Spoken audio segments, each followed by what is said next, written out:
Então é assim. Então essa é a nossa dívida. Esse é o primeiro pão, né? A segunda coisa que a gente precisa responder para nós no fundo do coração é: tudo que eu faço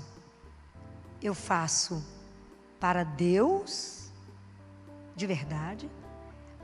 A minha grande motivação é que eu estou fazendo isso para o Senhor, ou eu estou fazendo isso porque eu quero ficar bacana diante dos outros? O que eu quero? Deus ou as obras de Deus? Eu tive algumas experiências tão interessantes, né? Jesus, Ele me enriquece com tantos modelos na minha frente. E nessa pandemia, né, Ele me presenteou muito, porque quando as igrejas estavam fechadas, eu tive a graça de passar a Semana Santa dentro de um mosteiro, pode imaginar? Era eu, as freiras e um padre. Fui de mala. Uma alegria da minha vida, fui de mala para dentro do mosteiro. O marido não quis ir, só ia lá para cerimônias, mas eu fui de mala para o mosteiro. Só rezar, jejuar. E sabe que coisa linda que eu vi? As freirinhas, ninguém nem sabe no mundo que elas existem.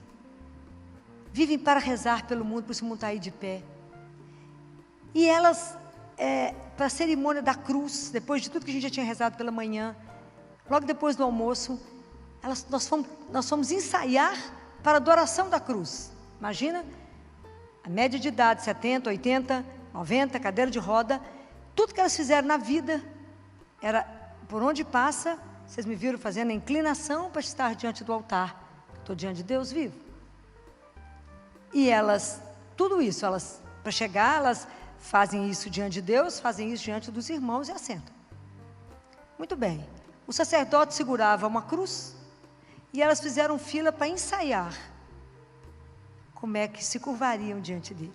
E se ele ficasse bom, falar que você não curvou direito, não, pode ensaiar de novo. E eu assistindo. No dia de ir embora, eu falei com elas assim, chorando. Sabe o que é lindo? Vocês ensaiaram diante dele para fazer para ele o melhor. Não tem Instagram, não é filmado, não tem aplauso. Vocês só fizeram para agradar a ele e a mais ninguém. Ninguém nem sabe. Vocês estão sabendo porque eu estava lá e assisti e vi isso. Elas fazendo aquilo o melhor. Então, de verdade, quando eu faço alguma coisa, eu estou fazendo aquilo para quem? Então tem uma experiência muito linda, que eu gostaria muito que vocês lessem os livros de Van Tuan. Era um arcebispo chinês, alguém já leu alguma coisa dele? François Van Tuan. Um arcebispo em Xangai, fazendo uma obra maravilhosa. Vai ser santo, vai ser um dos próximos santos agora, que a obra de canonização dele já está em andamento. O homem é espetacular, depois eu vou dar o nome dos livros para vocês comprarem. E ele, na época que o comunismo chegou em Xangai, as igrejas foram fechadas, as livrarias católicas fechadas, os livros queimados, as bíblias queimadas, os padres e as freiras mandados para colônia de arroz, para plantação de arroz, e ele era o arcebispo, foi preso. E aí, numa das angústias dele, ele desesperado, né, preso durante 13 anos, a cela dele não tinha nem janela. Nem janela. As experiências desse homem é uma coisa impressionante. –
1.500 pessoas presas, protestantes, budistas, confúcios, ele, num porão de um navio, E ele desorientado, vendo a terra dele sumindo, naquela escuridão, sem noção do que poderia acontecer, sendo transferido para outra prisão.